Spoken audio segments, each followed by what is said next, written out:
वह पराजय का अनुभव करता है, जड़ता नजर आती है, वह एक जगह स्थिर रहता है, कहीं जाने की इच्छा नहीं होती है। प्रमादता एक ही काम को करता ही रहता है, उसको खत्म नहीं करता है। मोह उत्पन्न हो जाता है, किसी एक चीज को लेके बैठ जाता है तो उसी को ही लेके बैठा रहता है, उसी की इच्छा करता है।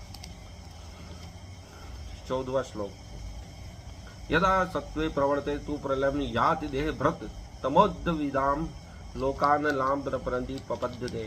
जब कोई सतोगुण में मरता है 14 श्लोक के अनुसार, तो उसे महर्षियों के विशुद्ध उच्चतर लोकों की प्राप्ति होती है। सतोगुण में जिसकी मृत्यु होती है वह महर्षियों के लोकों को प्राप्त करता है। 15वें श्लोक में रजसिम प्रलयम गत्वा कर्मसिम सिंगु जायते तथा प्रलयंती मस्ती मूढ़ योनिषु जायते। जब कोई रजोगुण में मरता है तो वह सकाम कर्मियों के बीच में जन्म ग्रहण करता है, और जब कोई तमोगुण में मरता है तो वह पशु योनि में जन्म धारण करता है।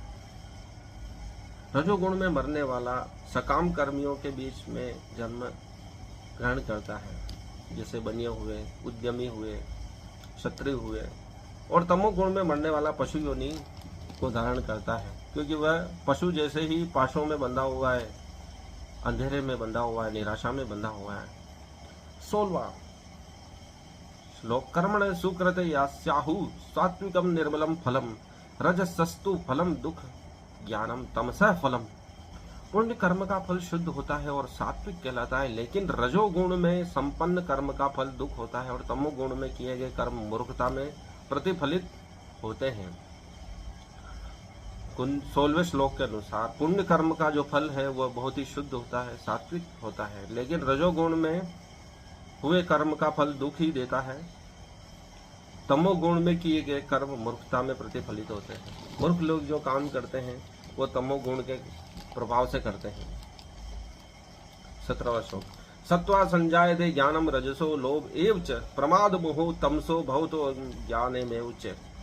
अर्थात सतोगुण से वास्तविक ज्ञान उत्पन्न होता है, रजोगुण से लोभ उत्पन्न होता है, और तमोगुण से अज्ञान, प्रमाद और मोह उत्पन्न होता है। सतोगुण से वास्तविक ज्ञान की प्राप्ति होती है, लेकिन रजोगुण से लोभ उत्पन्न होता है,